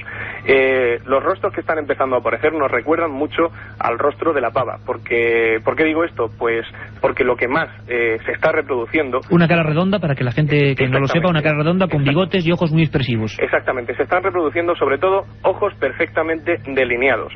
Es impresionante ver cómo en un ojo se puede distinguir perfectamente lo que es el blanco del ojo, de la retina y, por supuesto, incluso, Iker, el brillo del iris. Yo creo que esto es un dato más que representativo y, desde luego, pues está ahí. Está ocurriendo ahora mismo. Está ocurriendo y de hecho, yo ayer regresaba del laboratorio de Alicante de realizar el último seguimiento que le hemos hecho a las placas, porque ahora mismo tenemos que decir que tenemos todo el esquema de trabajo montado en los laboratorios de Alicante, porque fue extraído de allí, y ahora diré en qué condiciones, pero el seguimiento ha sido exhaustivo y en un periodo de 5 días se han generado caras fuera de la casa de María Gómez Cámara. No sé si esto es el producto de una especie de contaminación o de impregnación que nos hemos llevado de allí, pero lo cierto es que se están formando y ahí están. Y una cosa muy importante, Pedro, sí. Aproximadamente en abril, mayo, había habido una nueva jornada de caras distintas, había formas animalescas incluso. Exactamente. Pero hacía muchos años que las caras no revivían, ¿no? Es cierto. Nosotros pudimos constatar, pues la aparición de unos rasgos que, pues nos invitaban a pensar que eran caras perfectamente, visibles, ¿no?, para nosotros, y lo que nos llamó mucho la atención fue la aparición de un animal que hoy, viendo allí en Belmez de la Moraleda cómo está, yo te puedo asegurar, Iker, que la delineación de ese animal que se ha creado justo a la entrada de la cuadra de María, al final del pasillo, está con una perfección y una potencia asombrosa. Está como el pelao en este momento. Yo creo que son imágenes en cuanto a delineación y a potencialidad muy, muy idénticas. Bueno, una noticia impresionante, Pedro. La abordaremos con profundidad porque nos has dejado un poco fríos incluso, porque significa que después de muchos años, como ocurrió en el año 74, como ocurrió en el año 80 y como ocurrió en el año 90, las caras de Belmez parece que por ciclos que no comprendemos vuelven a reclamar parte de la atención perdida, como decíamos antes. Ahora sí, con esas placas de cemento, estoy seguro que acudiréis a los centros científicos principales para saber ahí sí que ni ningún añadido ni nada, ni pintura ni nada, ¿no? Evidentemente, nosotros utilizamos, sí que, si me lo permites, una mezcla bien clarita de cemento y de tierra, y de arena, perdón, que nos llevamos precisamente, yo fui el encargado en este caso de llevarme la arena desde aquí de Cieza, en Murcia, y luego utilizamos también arena de Belmez para ver si la arena de Belmez y otra arena que no fuera de Belmez podría alterar los resultados conseguidos. Y he de decir una cosa, comenzó la primera formación en una de las placas donde precisamente habíamos utilizado arena de Belmez, pero es que a día de hoy hay caras en todas las planchas, a excepción de 2 pequeñas. Tremendo. Pedro Fernández, de la Sociedad Española de Investigaciones Parapsicológicas, durante muchos meses investigando de nuevo, como hacía ya 30 años, sobre el fenómeno físico. Contaremos todo eso en Milenio 3. Un abrazo, compañero, y muchas gracias. Igualmente, gracias, Iker. Lorenzo, no hay tiempo prácticamente para más. Una historia digna de terror, una historia tremenda. Aprovechamos para decir además que tú mañana sacas un libro, Poltergeist, una incómoda realidad, ediciones Nautilus, y que, está siempre metido en estos berenjenales extraños, pero ningún caso como este, ¿verdad? No, desde luego que no. En el libro lo que he intentado es hacer lo que hemos hecho esta noche, ¿no? Un repaso por todo lo que ha sido la historia de Belmez, desde que apareció ese 23 de agosto del año 71 hasta el día de hoy, con los últimos análisis científicos que se han hecho precisamente en enero de este mismo año, del 2002. Y además gracias también a la cooperación de gente como Pedro Fernández, Pedro Amorós, que, ellos, hacen la labor de laboratorio y nosotros hacemos la labor informativa, y también los oyentes podrán encontrar estas fotografías, estas nuevas imágenes en el número que viene, que saldrá la semana que viene, de la revista Enigmas. Una cosa importante, Lorenzo, Belmez sigue plantando cara, nunca mejor dicho, ¿no? Le pese a quien le pese, Iker, Belmez continúa plantando cara, hoy, en el siglo XXI. bueno, estaremos atentos. Milenio 3, el primer lugar donde habéis tenido la información de investigaciones actuales ahora mismo a nivel científico que se están produciendo. A mí me gustaría despedirme en el asunto de Belmez, porque tenemos muchísimas más, vorágine de noticias que vienen de todas las partes del mundo con corresponsales de Milenio 3, pero me gustaría despedirme con una voz, con una frase. Es María Gómez Cámara. Esto lo grabamos hace 7 años. Ella estaba asustada. Su marido falleció, está sola en su casa, en esa casa que sigue igual que en el año 71, y a veces nos decía, a Lorenzo y a mí, que miraba las caras y volvía a sentir cierto miedo, ¿no? ¿Por qué a ella? Nadie ha sabido resolver el enigma de esa pequeña casa de un pueblo de Jaén. A fin de cuentas, nadie sabe si cuando María desaparezca, y le deseamos larguísima vida, las caras irán con ella. No sabemos nada. Y aunque ocurra eso, aunque pase eso, la gente pensará que evidentemente unos que era un fenómeno paranormal, que se fue con la dueña, con el personaje extraño que motivaba todo eso, y otros pensarán que evidentemente era un fraude. Pero el fraude, de ser así, lo hemos demostrado hoy, a nivel científico, a nivel notarial, a nivel judicial, no existe. María Gómez Cámara decía, ¿por qué Dios me ha mandado a mí esto? Nos lo decía de esta forma. El que viene de la calle es impresionante, porque no me habían sido, otros dirán no, pero a quien es, al que está con ella, está viviendo aquí con ella, y está viendo que salen una y que se van y que vienen otra, y yo me pregunto, Dios mío, ¿por qué será esto? ¿Por qué habrá venido esto aquí en mi casa? ¿Qué habré hecho yo para Dios mandarme a mí estas cosas aquí? Cuando yo el 23 de agosto, hace 23 años que está ahí encerrado. Yo soy hace pintado, ¿dónde estuviera de la humedad? 23 años. Pero no son 23 días, que son años. Me encierro allí, con lo que hay allá abajo, sin saber lo que es y lo que no es. Me encierro allí con lo que hay allá abajo sin saber lo que es y no es. Y lo cierto es que nadie, todavía hoy, tiene elementos para saber qué se oculta en ese pequeño territorio de cemento de Belmez de la Moraleda. Un placer, Lorenzo. Creo que hemos, plantado, nunca mejor dicho, las incógnitas. Te esperamos desde luego muy prontito en Milenio 3. Ha sido un placer, Iker, compartir este tiempo de radio contigo y con tus oyentes.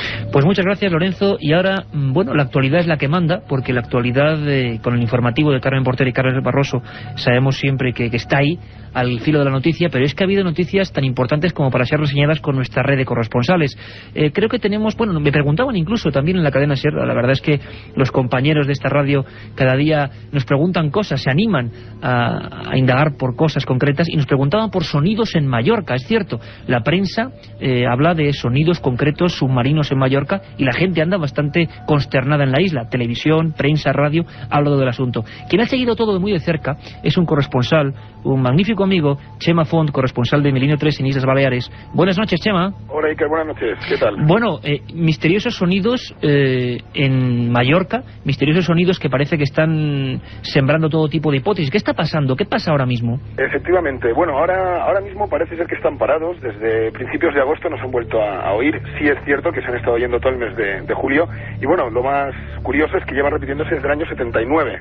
Tal y como nos han informado los verdaderos profesionales, que son los submarinistas que están por la zona, ¿verdad? ¿Qué tipo de sonidos, Chema, se habla? Porque ha sido incluso portada del periódico Última Hora, si no recuerdo mal, de varios medios de comunicación, y que buzos, submarinistas, marinos están preocupados, y se han dado hipótesis hasta, de que sean fenómenos extraños. Pero es que es una zona muy... Un punto caliente. Exacto. Efectivamente, la zona de Sóller es conocida, podremos decir que internacionalmente en el mundo de la fenomenología OVNI, y efectivamente se está produciendo justo allí.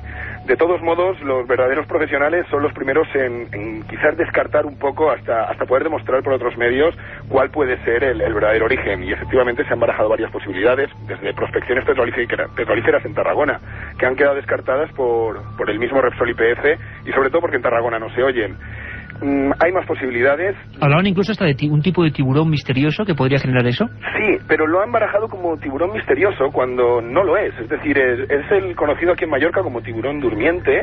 Es un tiburón que puede tener fácilmente 4 metros de largo, pero simplemente es un tiburón que está a 200 metros de profundidad y come gamba. Pero es que ha estado siempre aquí. Es decir, el pescador de altura lo conoce de siempre. Lo pescan a 12 millas de la costa. Por lo tanto, también cabría descartarlo directamente, ¿no? Quedan varias posibilidades.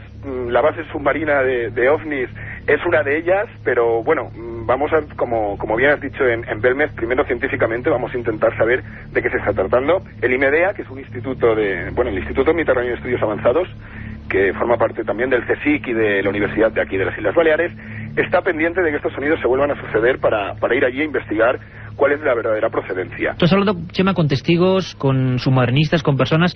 ¿Y cómo describían esos sonidos? ¿Era un pitido, una especie? Es que tampoco nos lo imaginamos muy bien, pero bueno, debajo del agua. Efectivamente, este sonido, que como os he comentado empezó hace 23 años, la última vez, este último verano, se ha producido una variación en el sonido, es decir, pues las primeras veces se oía como un sonido metálico, con una cadencia de entre unos 10-12 segundos, como una masa dando una fragua en una herrería, para entendernos un poco, y actualmente el sonido, según me comentan, es más seco, y vendría a ser como el agua cuando hace el vacío dentro de una cueva, para entendernos una ola. Este vendría a ser el sonido como me lo han descrito los que lo han oído repetidas veces. Chema, sigue el misterio, sigue indagando nuestro corresponsal en Islas Baleares, porque, bueno, al menos la prensa está informando asiduamente del asunto y la polémica está en la calle. Y cuando hay polémica en torno a un fenómeno que es insólito, que se sale de lo normal, ahí está Milenio 3. Muchas gracias, compañero. A ti, Iker, un abrazo. Milenio 3. En la SER. La verdad es que las noticias, al margen de nuestro informativo, se suceden por todas partes. En Valencia han pasado cosas que tienen atemorizada la opinión pública, y ya desde hace un tiempo el tema de las sectas satánicas, por las que también nos preguntáis, es un tema que a mí me desagrada bastante, la verdad, pero siempre hay un corresponsal, en este caso Francisco Contreras Gil, nuestro hombre en Levante, que está siguiendo todas las noticias, porque ha habido nuevos ritos bastante tremendos y que, bueno, como hemos dicho, tienen aterrazada a la población y la tienen bastante preocupada. Francisco Contreras, buenas noches. Buenas noches, Iker. Buenas noches a todos los oyentes de Milenio 3 desde la capital de Turia, Valencia. ¿Qué está pasando? ¿Qué ha ocurrido en las últimas horas? Bueno, pues te cuento rápidamente con la sintonía de fondo. El pasado día 5 de octubre, el alcalde de la pedanía de Acor, Emilio Llorens, descubría lo que es posiblemente el último ritual de corte satánico que ha habido en la península. A primera hora de la mañana se encontraban los restos de cirios y diferentes inscripciones de corte demoníaco, una muy particular además, que el grafiti era Satán y que presuntamente está realizado con sangre de menstruación. Lo están analizando las fuerzas de seguridad del Estado, y que ha generado en esta pedanía de Canals, en la provincia de Valencia, el temor. Más que la preocupación, el temor, porque no es el primer incidente, sino que desde hace ya varios años se vienen sucediendo en diferentes localidades levantinas rituales de corte demoníaco luciferino. Ojo, Francisco, una cosa importante, hablábamos antes, incluso tú has entrevistado personalmente a personas como aquel sacerdote que fue apuñalado por investigar el tema satánico. Se están concentrando mucho este tipo de inspecciones policiales y lo que se está encontrando, y hay un miedo en la población, ¿hablábamos? Sí, sobre todo porque desde hace 5 o 6 años, más que miedo es preocupación o temor, ¿no?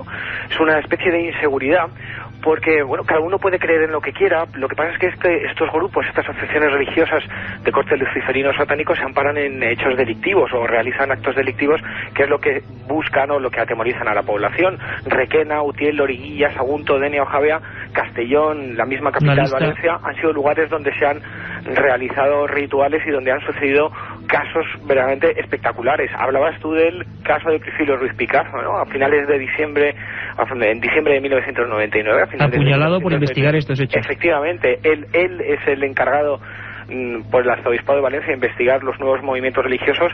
Era apuñalado en la playa de Seraco, en su torreón, que hay en la playa, en una emboscada, cuando le citaban para asistir a un posible ritual de estos tipos. No es el único caso. En junio del 99, en Almásera, una localidad que hay en el extrarradio de la capital de Valencia, la joven Vanessa, vamos a dejarlo así en el anonimato, el nombre de la persona, era secuestrada por espacio de 2 horas y aparecía al cabo de esas 2 horas en la puerta de su casa, en el portal, completamente desnuda, con tatuajes el número de la extraños, bestia grabado en su bajo vientre, el 666, y una cruz invertida entre sus pechos.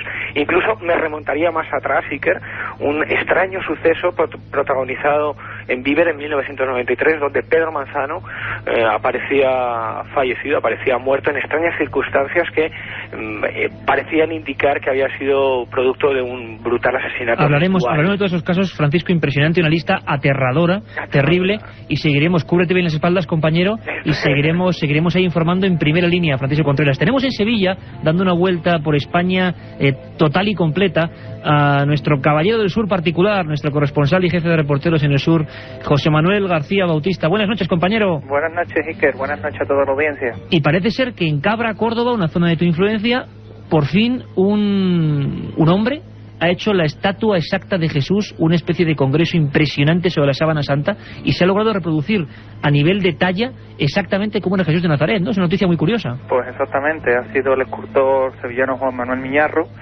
quien a partir del día 19 de octubre se inaugura en Cabra, en la localidad cordobesa de Cabra, una exposición sobre la sábana santa y el cuerpo que cubrió al hacer en la sábana santa, ¿no?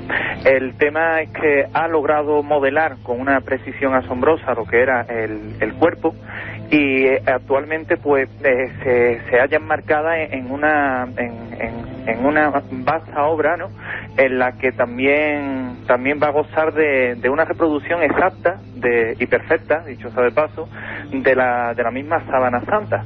A partir del día 19 en Cabra pues se puede ver esta magnífica exposición, vaya.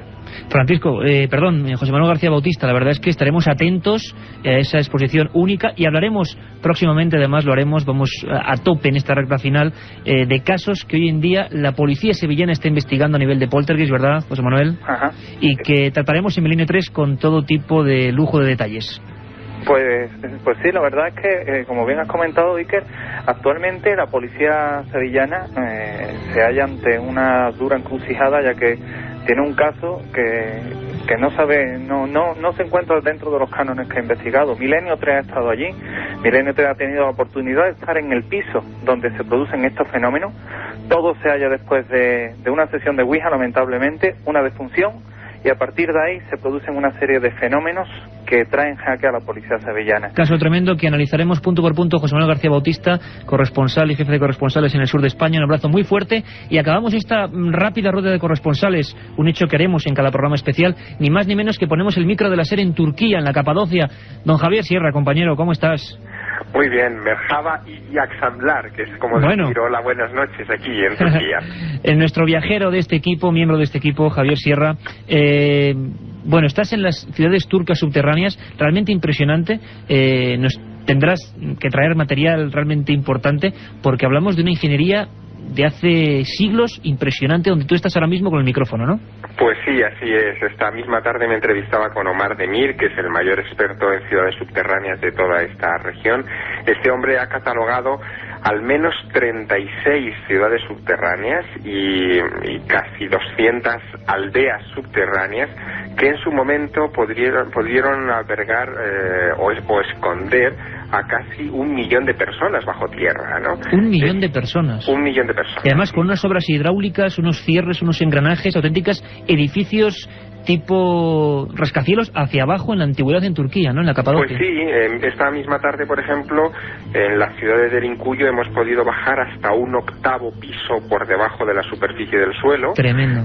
Se trata de unas galerías de apenas 1,60 m o 1,70 m de alto, en algunos casos incluso menos, que da la sensación, o al menos esa es la impresión que yo he tenido, como de estar dentro de un hormiguero para humanos, ¿no? Es bajar por cavidades que no son rectas, sino que son, curvas en los extremos, que se cerraban con unas enormes piedras de unos 500 kilos de peso redondas, que cerraban herméticamente el lugar, protegiendo a esas personas bajo tierra, y que incluso tenían sistemas de una primitiva megafonía que comunicaba un nivel con otro a través de unos tubos horadados en la piedra, pues de una manera bastante peculiar y bastante perfecta, ¿no? Auténtica tecnología del pasado, un tema que nos piden muchísimo. Javier, vente pronto con toda esa información y haremos un auténtico Misterios de Turquía. Un abrazo fuerte, compañero. Perfecto, también para vosotros.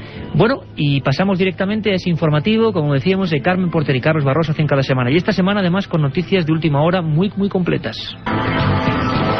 La Guardia Civil está investigando en la localidad madrileña de Arganda del Rey las denuncias presentadas por familiares de 3 personas enterradas en el cementerio de la ciudad, cuyas tumbas han aparecido con los clavos cambiados. El alcalde de Arganda asegura que no hay nada extraño en lo ocurrido y que todo ha podido deberse a un error de algún trabajador del Camposanto, pero el temor ya está en la calle y también los comentarios. Hay quienes piensan que los nichos han sido profanados por participantes en un juego de rol, e incluso se sospecha que las tumbas han podido ser abiertas por jóvenes que después se fotografían junto a los cadáveres. Tétrico asunto para comenzar, pero hay más noticias, algunas de ellas las avanza en titulares Carmen Porter. Un juego de rol posible causa de la muerte de una bibliotecaria de Sabadell. Se busca santo cibernético. Científicos australianos cuestionan cráneo del primer homínido. La Guardia Civil ha abierto una investigación. Sus agentes incluso se ocultan entre las sepulturas del cementerio de Arganda del Rey, en Madrid, para tratar de descubrir si realmente existen, como se sospecha, profanadores de tumbas que en teoría habrían abierto los nichos para fotografiarse junto a los cadáveres. El alcalde de Arganda niega que ocurra nada extraño, pero muchos ciudadanos no ocultan su temor. Corresponsal en Arganda, Ángel Poveda. Una parte de la población de Arganda está ciertamente alterada por las denuncias de 3 personas que tienen familiares enterrados en el cementerio de la localidad argandeña.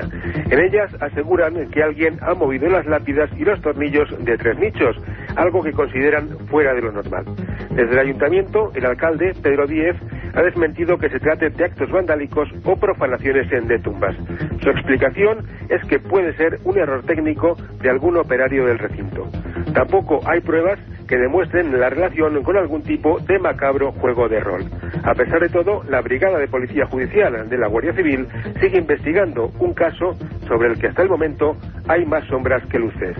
La familia de Elena Giovanni, una joven de Mataró que fue asesinada hace 10 meses en Sabadell, cree que su hija fue víctima de un juego de rol. Sospechan que el juego pudo ser ideado por personas con las que Elena no mantenía buenas relaciones y que pudieron convertirse en sus asesinos. Radio Barcelona, Sergi López. Las investigaciones policiales apuntan como presuntas implicadas en el crimen a 2 mujeres, una de ellas en libertad provisional desde junio y la otra se suicidó en la cárcel de Guatrás de Barcelona el 7 de mayo.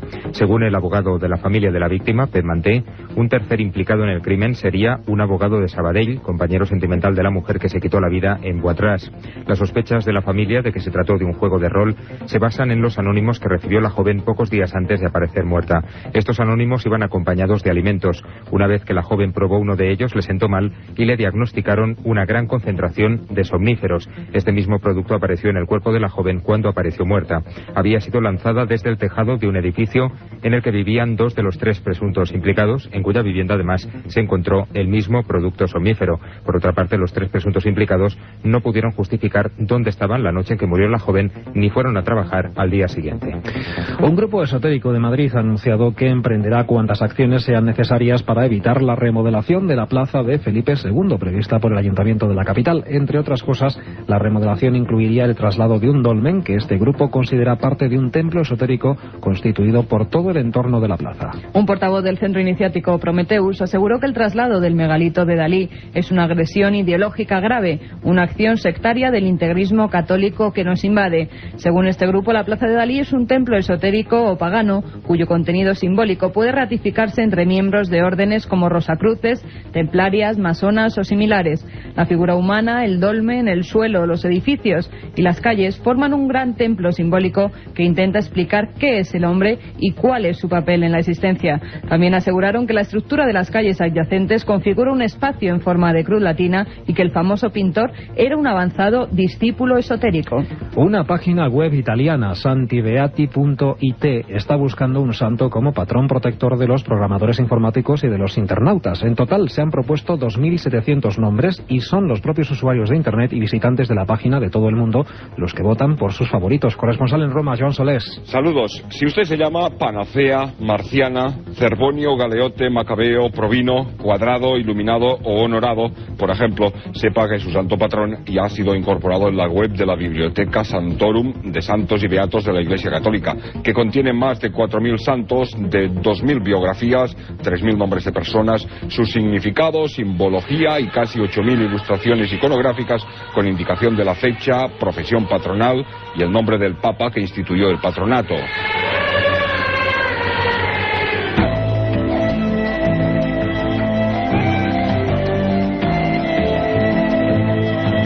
Y con nuestra particular sintonía de salida, Milenio 3, nos metemos de lleno en los mails que un montón de gente nos sigue escribiendo. Carmen, ¿a dónde? A milenio3@cadenaser.com, milenio3 con número @cadenaser.com. Hasta allí nos ha llegado un mail de Chris que nos dice que si podríamos tratar en un programa sobre los enterramientos prematuros, es decir, esos enterramientos en los que luego los ataúdes aparecen arañados. Bueno, la verdad es que es un tema, desde luego, poco alegre, ¿no? Hay un libro de Ediciones B que ha salido hace muy poquito, que se llama Enterrado Vivo. Es un tratamiento científico impresionante de un tema que, bueno, pues realmente sobrecogía a la gente del siglo XIX. ¿Cuánta gente murió viva porque todavía la ciencia no se había determinado el momento exacto de la muerte? Le haremos un programa, desde luego. José Luis Racero Robles nos dice que si podemos dar alguna página web donde se traten los temas del programa. Bueno, ya sabéis que hay una página amiga oficial, podríamos decir, de Milenio 3, que es www.ikerjimenez.com, www.ikerjimenez.com, donde además vais a tener todos los temas que vamos a ir tratando en Milenio 3 con todas las informaciones y eso sí, por ejemplo, con el tema de Belmed, pues con todas las fotografías. José Torregrosa nos pregunta sobre las combustiones espontáneas que se produjeron en una localidad del sur de España, que cuáles eran, que dónde era la localidad y que le expliques un poco el caso. Bueno, pues este caso tan misterioso ocurrió en La Roya, un pueblo de Almería. La verdad es que lo conozco bien porque estuve por allí indagando y es una historia preciosa y a la vez dramática de combustiones espontáneas, cuerpos que arden solos, un misterio que la ciencia investiga hace por lo menos un par de siglos. Ocurrió en España el caso más raro del mundo. Lo trataremos, como no, con documentos de primera mano. Y Francisco Gacia, Consuegra, nos dice que a qué editorial pertenece el libro de Iker Jiménez, y si quieres le contesto yo. Es la editorial Edad. Para eso están las cuñas donde pone editorial Edad habitualmente, pero hablamos de todo tipo de libros, de documentación. En este caso, no os olvidéis también de ese libro Enterrado Vivo. Trataremos el asunto porque os lo ha pedido mucha gente. Katia Rocha. Buenas noches. Buenas noches. Pues nosotros vamos a regalar también libros, 5 libros esta semana, de Enigmas sin resolver 1, que contiene el caso de las caras de Belmed con todas las fotografías, documentos y detalles de las investigaciones. El teléfono del contestador automático para que nos dejen sus mensajes es el 91 532 45 32, 91 532 4532, y tanto en los emails como en los mensajes en el contestador déjenos por favor ya la dirección, por si es uno de los agraciados a los que les toque este libro. También la dirección de correo postal, Gran Vía 32, Exacto. Octava planta, 28013, Madrid, a la atención de Milenio 3, y escuchamos sus quejas, sus solicitudes. Todos los mensajes, lo sabe bien Katia, lo sabe bien Carmen, nunca caen en saco roto. Todas sus preguntas sobre casos, historias, personajes, hechos históricos que no se conocen bien. Bueno, Milenio 3 es un programa, lo digo siempre, no sobre fenómenos paranormales, sino sobre el amplio abanico de lo desconocido. Y hay muchas cosas que no se han contado nunca bien, y lo intentaremos hacer cada semana. Nos despedimos todo el equipo de Milenio 3 hasta dentro de 7 días. Sean muy felices.